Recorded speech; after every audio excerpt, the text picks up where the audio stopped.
Some of my favorite conversations have happened over the rims of mugs. I'm Denise Harper, co-host of The Bridge Morning Show with Denise and Chris, and program director for The Bridge. There's something special about sitting across the table from a friend, whether we've known them forever or for just a minute, with a good cup of coffee and an open heart. I hope today's conversation will inspire and encourage you.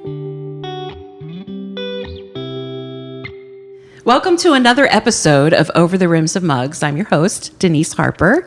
And today we're actually recording and shooting video inside of the community room at The Bridge. Our radio station has a beautiful room that is appropriately named community room because we love being able to open it up for the community. And so we're having coffee here. We're enjoying the Bridge Blend. And I want you to know that if you are in the area and you stop in during business hours at the Bridge, we'd love to have a cup of coffee with you, just saying that, so you know that you're invited personally. My guest today on Over the Rims of Mugs is Elizabeth Boerner, and she is a Jesus lover. She's a wife and mom. She has cut some hair in her lifetime. But she's also an editor and a publisher, which is how I met her, and I love to call her friend. Mm-hmm. And Elizabeth, welcome today. Hi. So glad that you're here. My friend. I'm so glad to be here. Thank you for having me. I love that God connected our path. Wow, it's been about a year ago. Yeah. Oh my gosh. And I don't know about you. I feel like I know you more than just a year. Right. It's true. Remember the first time it was like, okay, the rest of the world, just do what you're doing. We're just going to sit and chat. That's right. Here we are. We caught up. We turned lunch into dinner at a restaurant, local We did. restaurant. So you are not originally from Delaware. You are from New York, right? I am. Yeah. Okay. So tell us a little bit about your life. When you were born in New York, how did you end up in Delaware? Yeah. So Queens, New York, row home, just, mom, dad, my brother, and I. And, so many wonderful memories from that. My mom and dad gave me the biggest room. They had the primary bedroom, but then I had the bigger bedroom because I got up really early. Like I didn't want to miss anything. And I was up really early. I had toys in there. I had, a chalkboard in there, and just up early and to bed late. Sleeping was a nap for me forever. Because you didn't want to miss a single thing. Anything, yeah. Our backyard I remember the rest of the backyard getting concrete on it just because we had a concrete backyard and we could ride our bikes and play mud pies in the side where the chain link fence was. And how did you end up coming to Delaware? My dad had an opportunity to work he's an architect. Mm-hmm. He was an architect and was invited to come down for 9 months first as a architect for DuPont. And then he actually then took the job. He was just doing it freelancing and then took the job. And so then it was moving from Queens to this place called Newark, Delaware. And my grandparents, I remember, they were not happy about it all. Because they stayed in New York. My entire family's up in New York. They actually, they came over. My grandparents came over from Armenia. They escaped the war. Wow. Like there's a whole story there. Yeah. Mm-hmm. My other grandparents was married on the ship coming over. And then they all landed in Ellis Island, and then, so for them, Delaware was like some island in the Atlantic. There's this place you're taking my family to. Yeah. So did they ever come down to visit you, or did you always go up to visit them? We went up to visit them often. It's as if we never left. We moved down when I was about 7.5, and then we'd go up like it was around the corner, every weekend, some months it was every other weekend, absolutely for every holiday, never missed a Mother's Day, Father's Day, Easter, all that. And 3 of my grandparents came down. My grandfather, my dad's dad, never saw his house by choice. He was that angry. Wow. Yeah, he just didn't want to, That's hard when you make a choice for your family and not all of your family agree. Yeah, and it was a good opportunity, but they didn't see it as that. They saw it as the family was breaking up. Yeah. But it didn't. We were there all the time. Yeah. Yeah. So you mentioned having a chalkboard in your room. Yeah. Did you ever pretend to be a teacher when you were a kid? All the time. When I remember, maybe about 10 years ago, when I was in prayer, just, for asking God for direction, he took me back to that bedroom and took me back to when I had turned this little tiny desk around, and set up my stuffed animals and my dolls on the bed, and the side of my, it was my mom and dad's dining room cabinet, but it was in my bedroom as a bookcase. It turned it into the bookcase, and it was small. I still have it, actually. And on the side of it, I took chalk and I would write on it. When my mom would come in, but I was little. I was maybe 3-4 years old when I would do that. To teach the animals things, and work on the chalk, and had an actual chalkboard. And I learned how to spell my name when I was probably about 3 years old. My mom, I had, those letters, the plastic letters, show me them. Like, I have every name. I have every letter of the alphabet. My entire name is every letter. I love that. I think that when I was probably about 5, I wanted to be a teacher.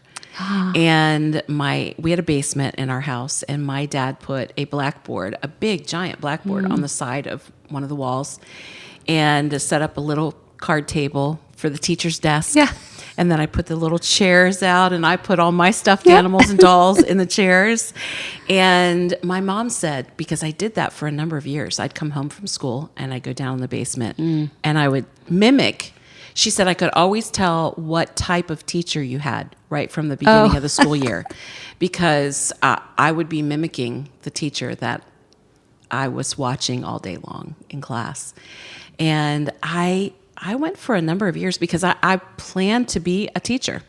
And then I got into my sophomore year of high school, and God changed my path. And so for a number of years, I wondered, why was it that I wanted to be a teacher so bad when I was little? What was that about?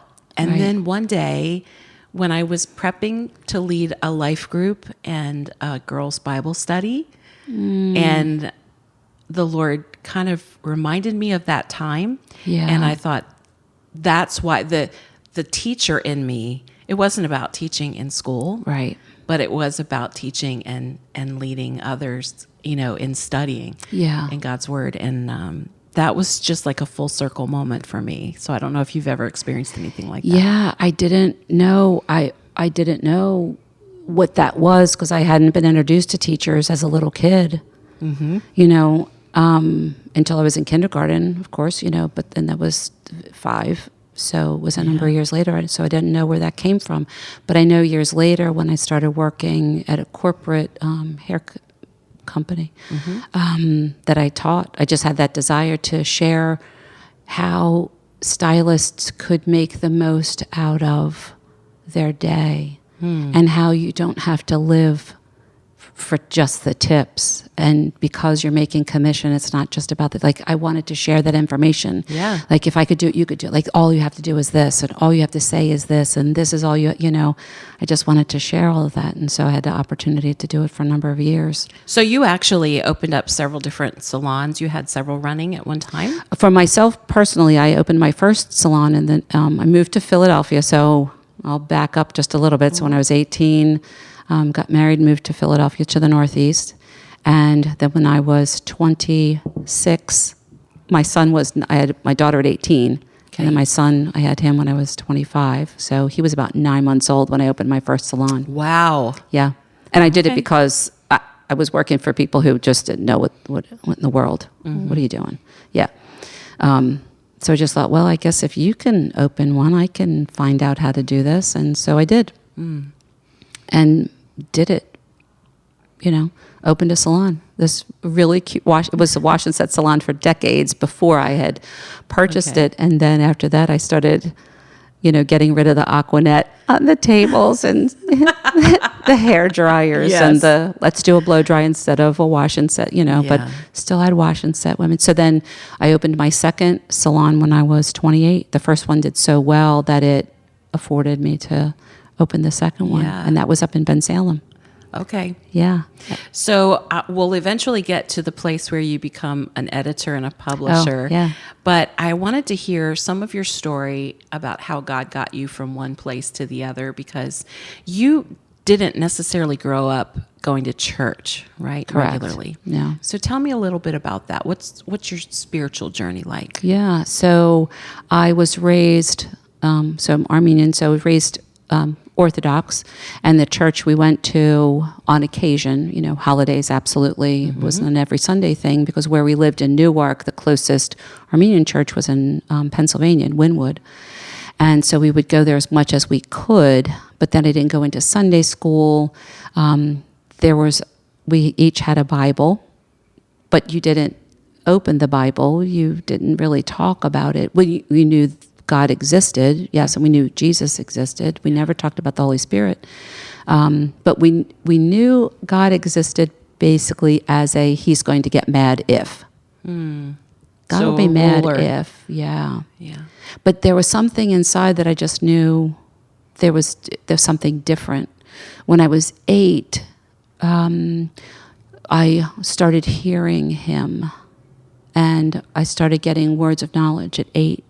And just talking to people. Like I would be in a little, we'd be somewhere, and then it'd be like I would share something with somebody, and the person would step back a little bit.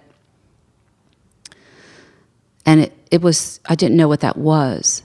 And when I was about 13, and all along the way I would ask God, what is this? I just didn't know. I didn't also know if it was okay to talk to him, but I did in my bedroom, and That's interesting. I love that.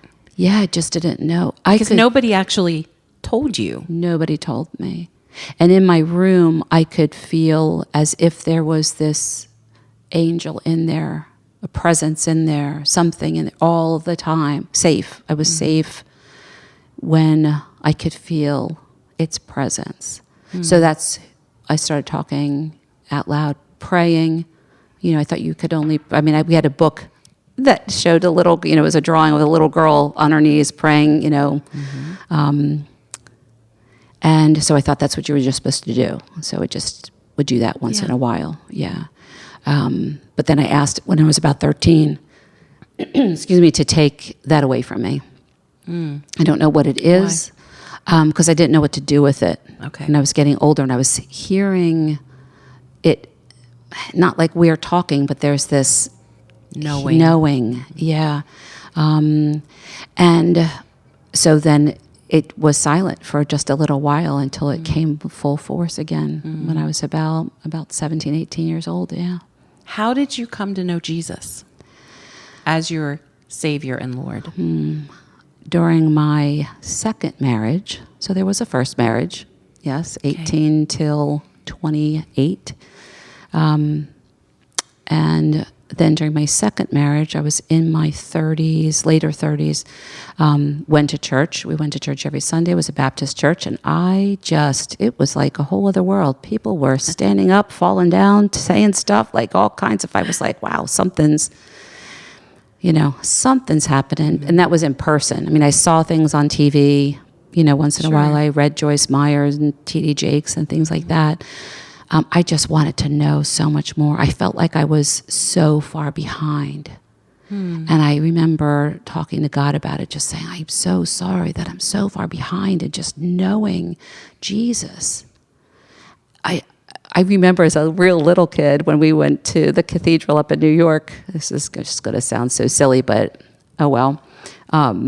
It was Christmas time, and we saw that Jesus was born, by the little the movie clip that they showed. Yeah. And then by Easter, death and resurrection. Like, wow, that happened so fast. I couldn't compute. It didn't make any sense to me. Wow. What was happening. But since he was Jesus, I guess it happened fast, 3 years. However, it was that period of time, Christmas to Easter. Yeah. And that just stuck with me. Such a short life, just short-lived, but he lives forever. But he's alive now, but I just wanted to know so much more. And so I was just reading everything I possibly could, possibly could. So during my second marriage, I took the walk up the aisle and gave my life to the Lord. Yeah. And a friend of mine had said, wait till you see after you're baptized. everything is going to change. And the Bible, I could understand it. Moments before, things were not coming together. I didn't understand certain things. Why was I reading these stories? What did these stories mean? What does Psalms mean? What is Proverbs? What is...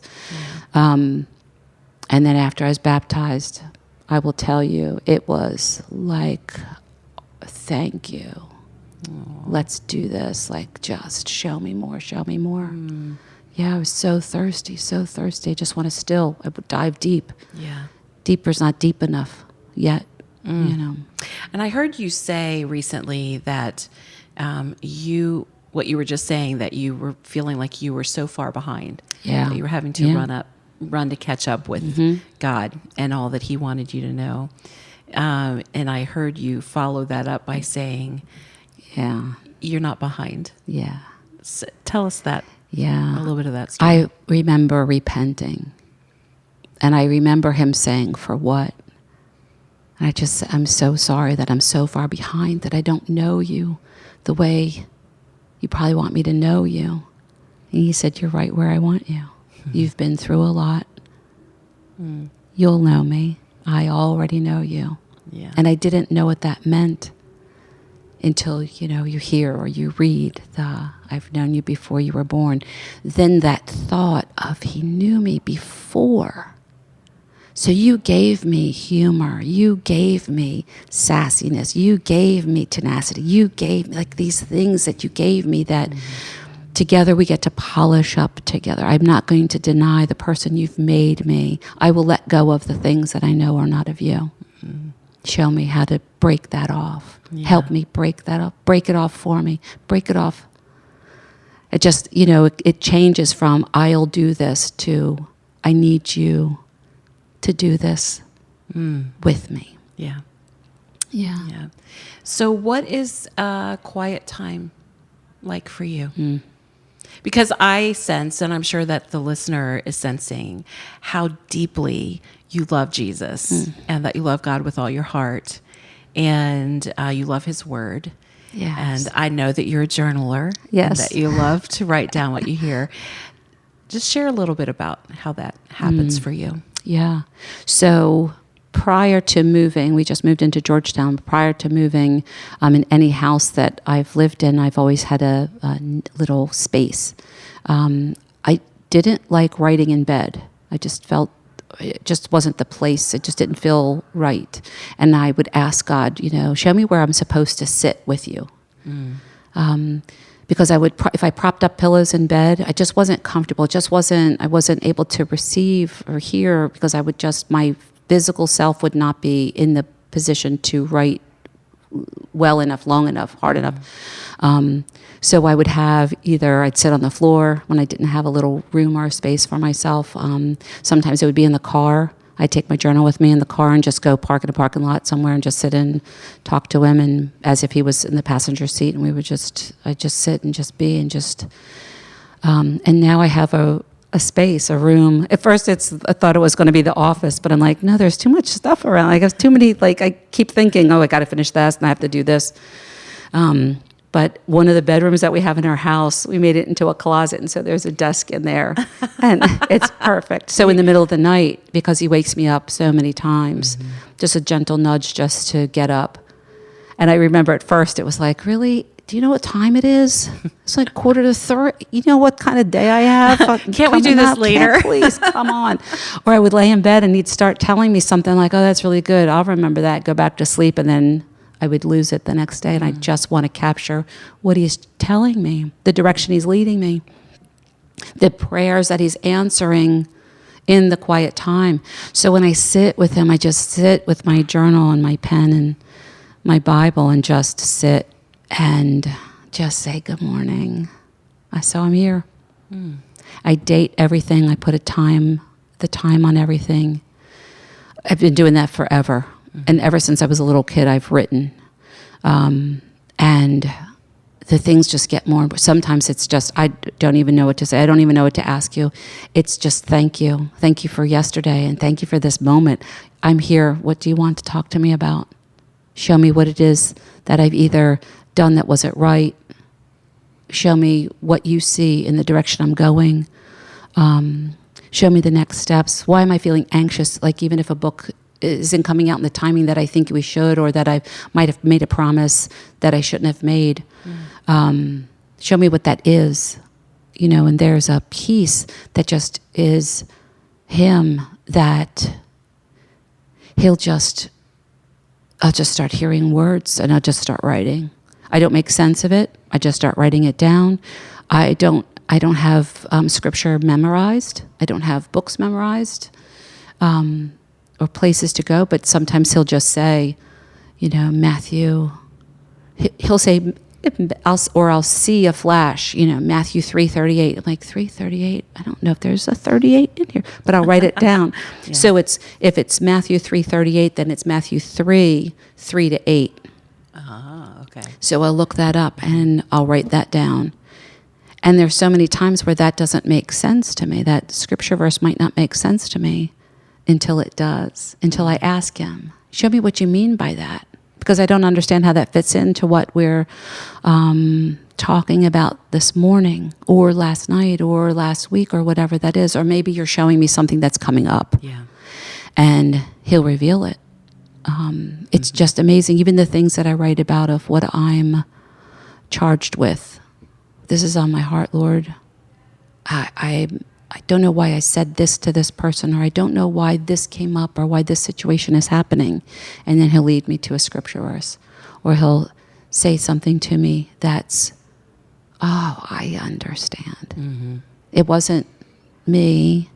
It was how somebody was going through something, but I happened to be the recipient of maybe their frustration or maybe something. So let's pray about them in that situation. So he brings people to mind that he wants a prayer sent up for, like there's, I'm sure it happens to you. It's like, why this person's coming to my heart. Let me stop and let me pray for them, whatever it is they're going through. Yeah. I love what you said about not trying to figure it out. When you're hearing something, you're just writing, write it down. And then you take time to go back over and pray. Yeah. And ask him to show you. And sometimes there are puzzle pieces missing that he'll fill in later. And then he reminds you of it, right? It's true.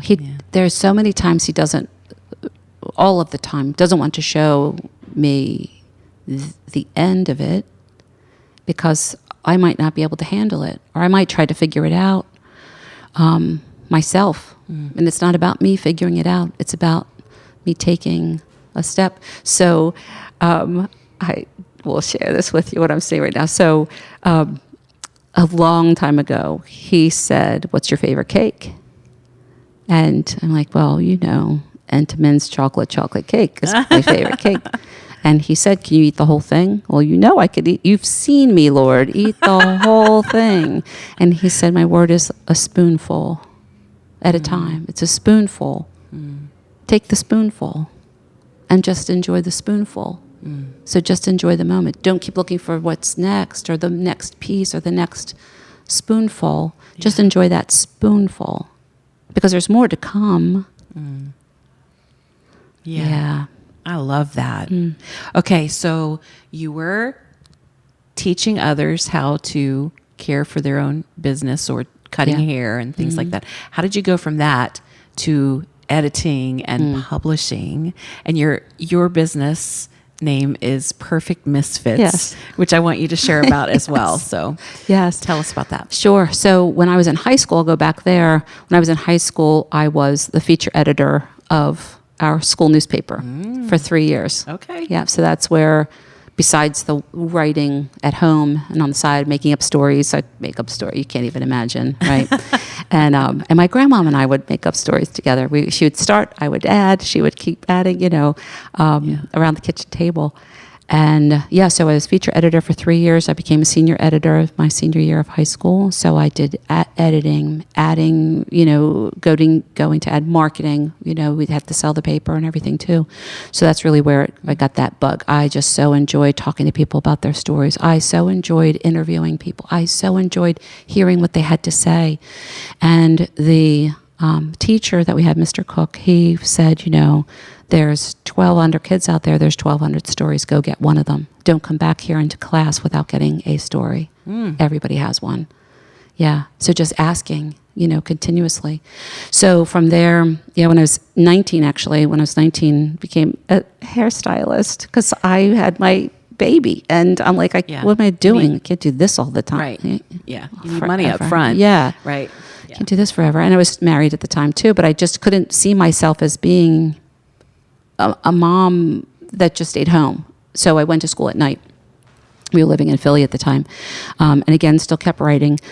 So did that for a lot of years. Then the Lord kept showing me, well, you're going to move down to Sussex County one day. And I just kept thinking, oh, because of the beach. You know how much I love the beach. This is great. What am I going to do down here?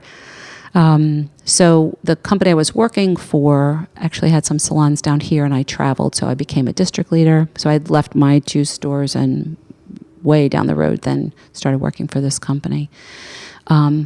I went into Delmarva Christian Writers Association, the writers group that is still going on today. Candy Abbott, who was the president and ran that group. And my husband and I, actually, really quick story. So we had gone into the Georgetown restaurant, and they had a bulletin board up, and there was this flyer on there, and I took the flyer. I had just moved down here. Joe and I had first started dating, and took the flyer, read about it, said it was for writers, and I took it home and I put it in my desk drawer because, I'm not a writer, is what I thought. And even though I love to write and love to tell stories, but I went a year later when I opened that desk drawer and saw this flyer, and it happened to be that following Saturday. So I went, met Candy. God was like, you're going to talk to her, and you're going to talk to her. There are 3 people that he showed me, illuminated them for me to talk to. Didn't know Candy had a publishing company, Fruit Bear Publishing. So we started talking. She started giving me some work. I started editing. I started doing some marketing just on the side, also doing hair, corporate. Okay. Did that for 12 years until COVID. And at that time I had left corporate and worked as a teacher at a cosmetology school up in Dover. And then when COVID hit, I prayed. I'm like, Lord, what am I going to do? What do you want me to do? The question changed from what am I going to do to what do you want me to do? Yeah. So important. And he said, call Candy and dive in with both feet.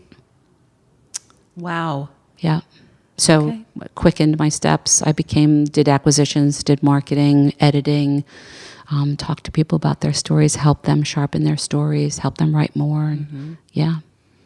And you're doing that today. Doing that today. Perfect Misfits. Perfect Misfits. So he gave me the words Perfect Misfits a long time ago. Came to me, write it down. This is going to be important later. When I had got with Candy, when I left corporate, I opened a little Christian bookstore right on Route 9 for 6 months. So, because he said, go ahead and do this. Okay. And then June 1st of the following year, I went in and I'm like, all right, Lord, what are we doing today? He said, you're closing your store. I'm like, all right, I'm closing the store. Okay. You're going to have to send people and buy this stuff because I put a little bit of money into this. Yeah. He sent 2 people in. They bought things. I gave things away. We closed up the store. And that was it. And of course, with the landlord, I had said, I need to close up shop. And he said, okay, when? And I said, the end of the month. He's like, okay. I had a 3-year lease. Wow. Yeah. And he said, okay. And that was it. I mean, he was generous, just kind. It was God going, just call him. Yeah. Okay, I'm going to call him. Yeah. Yeah. One thing after another, just keep doing. So hearing, asking, hearing, doing, important. And I don't ask why. I had stopped asking why a long time ago. I try not to figure it out. I just know he's got me. Yeah. And I have said, is this you? I do ask that. Is this you, Lord? If this is you, let me know. If this is not you, take the desire away, take it away. And he does. Yeah, so if it's not of him, if I can feel this, something's happening, And if that goes away, then I knew that wasn't the Lord. Yeah. Yeah.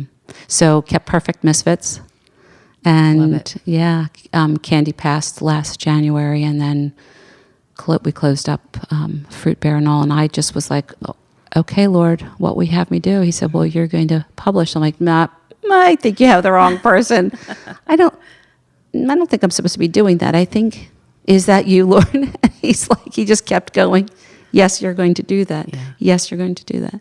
I really believe that God orchestrated the steps for us to connect. Absolutely. I can see step by step how that all fell into place.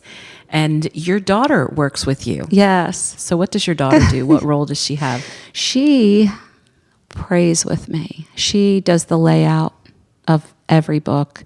She does the cover design of every book.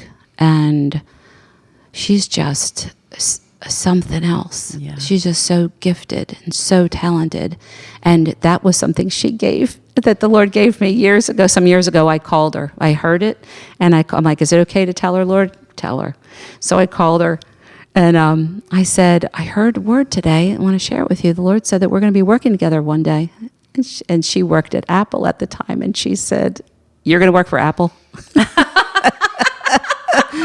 And I'm like, I don't think so. I was still doing hair at the time. Yeah. And I said, no, I can't see myself. I still have to ask you how to hook up my wireless keyboard to charge it sometimes. So, Yeah. So she's like, okay, Mom, Yeah. you just, all right. Yeah. And then here she had an opportunity to move to Texas. That's where my son is. Mm-hmm. He's in Texas and working for Apple. And she had an opportunity to go down there to work. And she's just like, I hear from the Lord, I'm not supposed to do this. She asked me if she was supposed to work for Candy. Candy was still with us at the time. And I had gone into work that day. Candy and I prayed over everything. We pray over every project, every time. Even if we could feel ourselves something's getting a little bit too tidal wave, like there's a tidal wave coming up or some kind of storm, we just used to stop everything and just pray. So this particular morning went in and we sat and prayed, and Helen had already asked me if Fruit Bear needed another person to do layout because she has a graphic art. She was an art major. And I said, you need another person to do layout? And she picked up this business card off her desk. She said, I was just going to ask you if we should call this person. Why? Who do you have in mind? And I told her, and Helen had already done some work for her. And she said, perfect, ripped up the card, threw that away, and that was it. So Helen's been doing had done work for Candy for about 3 years. Beautiful work. Wow. Yeah. She is so good. We talked about what I wanted my book to look like, and I had an idea. You had an idea. Yeah. We were kind of on the same page about the idea. Yes. And you shared it with her, and when it came back, it was inverted exactly from what we had described. And but I remember when you showed it to me for the first time, and I paused because I was like, okay, this is totally different. Yeah. But in the understanding of she had the perfect idea and the reason why to do it this way. And when she explained all that through you to me, I totally got it. And I'm so glad that, God inspires her to do, and I stay in my own lane. Yes. I'm going to be a graphic person. It's the truth. And I do too, because even sometimes with a certain font, or what do you think about this on the page? And I'll just say, well, just give me more of it. Let me see just a little bit more. Yeah. So we go over everything, every page, both of us. Like we'll be on the phone together. We went through every page of every book that we've done. Okay. Yeah. Yeah. So isn't that so cool how God puts people in our, whether it's our business, whether it's our study group, it's in our family, that we all are created very uniquely. Yeah. We all have our own individual gifts and talents. Yeah. And when they all come together, so good. It's like I couldn't do what you did to help make this bring my project to fruition, but you knew exactly all the things that needed to happen. And listening to it was easy to talk to you, to share it. This was a great space to be, like when we were on the phone, I felt we had that first conversation. We knew each other's heart. Yeah. And so it's not always a it's not always a yes with an exclamation point. When I talk to an author, sometimes it's a whisper of a yes. Sometimes it's, you're not going to do that book. This was a yes with an exclamation point. And I'm like, all right, Lord, then show me what it needs to be. You show me that picture. Give me that snapshot in my mind. Like the lace thing, that was a whole, I could just see that lace tablecloth. I could see a coffee cup on top. I could see, like, there was just so many things I could see. And I didn't know if that resonated with you, but I know enough to know that it's okay. It's important to share it. If I keep it to myself, there's no point. And each time that happens, and I think this is important for somebody to hear, that when we hear it in our knowing and we don't share it, God will show us that it comes up someplace else, that somebody else shared it with that person. And it's like, oh my gosh, I was thinking the same thing, or I was going to tell you the same thing. Well, there's a trust that here it is. Am I going to trust you to say it? So I trust you to say it. So when I say it, then it's like, then there's more. I trust you to say this. Yeah. Then I trust you to say this. Yeah. Do you think it's sometimes that we're afraid we're speaking something like maybe that person's not ready to hear, or that, is that really you, Lord, wanting me to tell them that? Yeah. Yes. Because I have that happen. And if I think about it and I let myself get in my head then about it, I could walk away, and I never want to miss something that God has for me to be part of. Yeah. A long time ago, and I agree, a long time ago I was in a supermarket with Joe. Joe and I were dating. We were getting just some things from the grocery store. And this gentleman walked past me, and I heard pray for him. And I hadn't done that in front of Joe. And my flesh, I stopped, and I kept looking at the man. And I could hear it. Go pray for him, and I didn't. And we're talking, that was 13 years ago. And I could see him today. I could see the man today. And sometimes I didn't do it at the moment. I was feeling embarrassed. I was feeling like, what is Joe going to say? What is that man going to say? What is all the what ifs? That was the last time I did that. Yeah. But I did stand still for a moment to pray for him instead of going up to him. And I carry that. I felt some kind of way. Yeah. And you never want to feel that way again. It does alter the way that we respond in the future. It does. And now I just it's funny because before that moment, you know me long enough to know I don't really care what people think about me. So I just, here we go, but in that moment, that was new for Joe and I. Yeah. And I didn't know what that was going to do. My head got in the way. My heart just wanted to pray for that person. Yeah. Do you think that it is available to every person who wants to hear from God? Oh, absolutely. Absolutely. It's our Father's voice. We're His children. What child doesn't want to hear their Father's voice? Yeah. Yeah, and I think sometimes we get in the way of, what is that going to sound like? What is that going to do? Is it going to be loud? Is it going to be soft? We hear it's the gentle whisper. That gentle whisper is going to be so soft I'm never going to hear him. I want to hear it. Turn up the volume. Those things. And He knows how we need to hear from Him, and we might hear from Him through somebody else, through a song on the radio. Those things are not coincidences. He orchestrates all of this. He orchestrates the birds. He orchestrates the sky. He orchestrates all of it. How much more do we need evidence of how much He loves us? Yeah. Look at this moment that we're sitting in. Look at the wonderful place we're in. Look at the people that are around us. Like how He delights in just seeing the smiles on our faces. How sad when we have our heart that's broken. How much we can go to Him and say, why did that happen? I remember when my mom was in hospice, and she was at Christiana on the hospice floor. So she was in hospice, and she had a brain bleed. So they had put her in coma. And my father had come in, and my brother had come in. And so they're getting ready to leave to go. And they're like, "You're coming, right?" I'm like, "I'm not going anywhere. I'm sitting right here with my mother." I went to talk to her and talk with her, and God's here in the room. And he gave me the time to sit, and nothing was going to tear me away from that moment to be with my mother, up to the very last breath, up to that very last moment. And just what a gift. You know, I was able to say to her all of the things, the I'm sorries, you know, for being if you even knew the kid that I was, you wouldn't recognize me. That was you. Yes. The things I did, the things I wanted to learn, the things I want more to learn from her, that, you know what, I can't ask for another day from her because she gave all of her days, you know. Yeah. Yeah. What a gift that you had that time together. So good. Yeah. Yeah. What is a dream for you as we get ready to wrap up here? What is something that you're dreaming that you would love to see happen? What's something that's maybe next for you? Oh, bum, bum, bum. Yeah. Well, next for me is I am writing 2 books.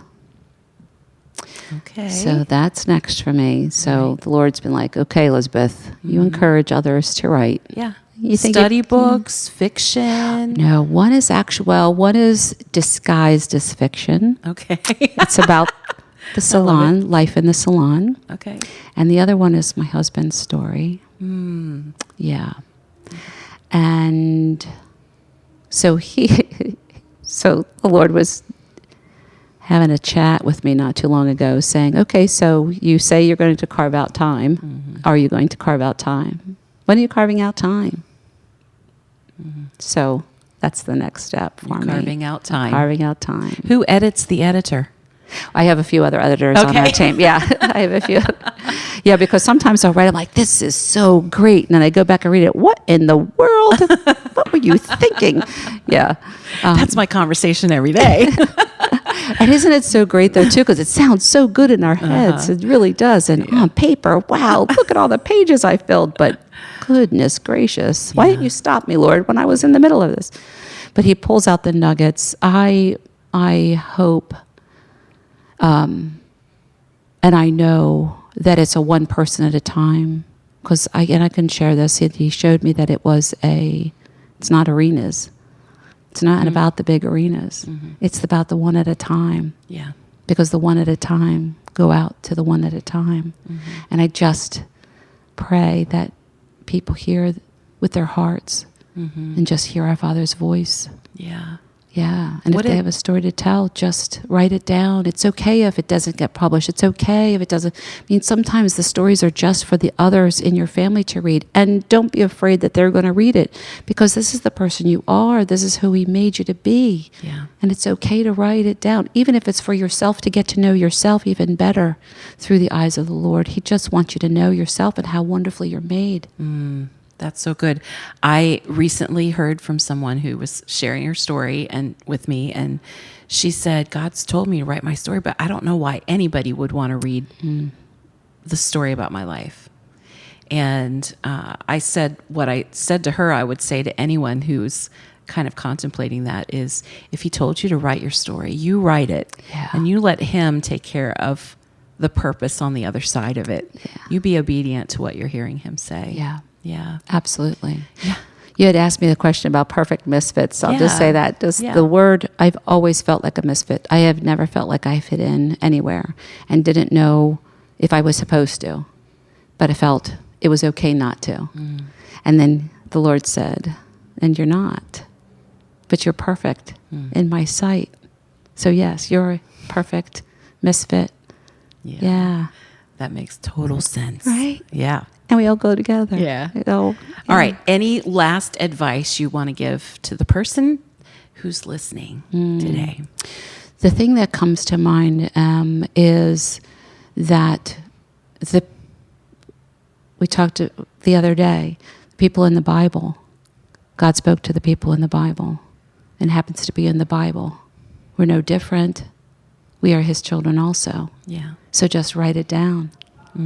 Yeah, just write it down, leave it where it is. Pray over it. Ask him to change your heart because you want to hear him more. And then stop talking so that he can speak to you. Yeah, stop talking long enough. Yeah, that's so good. One other little tip that comes to my mind that you shared with me last year when I first started trying to get everything together in a manuscript, you said put a tablet beside you so that while you're reading and you're writing, and those errant thoughts come like, I need to make sure I put that on my grocery list, or Yes. I need to do this, or I forgot to call so-and-so, or I need to follow up on this, that you just jot those things down and then it's out of your mind and you can keep doing what you're focused on. Yeah, that's good. Yeah, because that was happening to me. Yeah. I'm trying to pray here, Lord, and I got all this stuff in my head. Yeah. So putting it down, it just takes it away. So that's down, and this is down, and Yeah. He's faithful. He'll just give you what because He can see that you're sitting there with Him. We make time for Him as He makes time with us. Beautiful. Yeah. Beautiful friend. Thank you, Elizabeth. Thank you, Denise, for sharing your part of your story with us today. And maybe you'll come back and share some more as God opens more doors for you. I have no doubt that there is so much more ahead. We will put your contact information in the show notes. Wonderful. So Thank that you. if anybody is interested in finding out more about publishing a book, they can touch base with you. Wonderful. Thank you so much. Yeah, Thank you for having absolutely. me. Our pleasure. I am so thrilled that you took the time to listen. If you're watching on YouTube today, so thankful for you. Thank you for listening to Over the Rims of Mugs. Many episodes in the past. So if you heard something today and you want to go back and watch or listen, we would invite you to do that. Thank you for being part of Over the Rims of Mugs. I'm Denise Harper. We were never meant to journey alone. Whether you're having a great day or a hard one, we need each other to celebrate and to stand in the gap. Sharing our stories helps remind us that we're not alone. And when we sit with women who sit at the feet of Jesus, the conversations are different. We walk away feeling inspired, not inferior, because we know this Christian walk is a race, but not a competition. Thank you for listening to this episode of Over the Rims of Mugs. To share a comment, suggest a topic, or ask a question, email us podcast@wearethebridge.org. And please join me for a daily devotion on my blog entitled Treasured Inside. You can find it directly at deniseharper.blog or at wearethebridge.org/devotion. Until our next sip, I'm your host, Denise Harper, encouraging you to catch up with a friend or make a new one and enjoy some good conversation over the rims of mugs.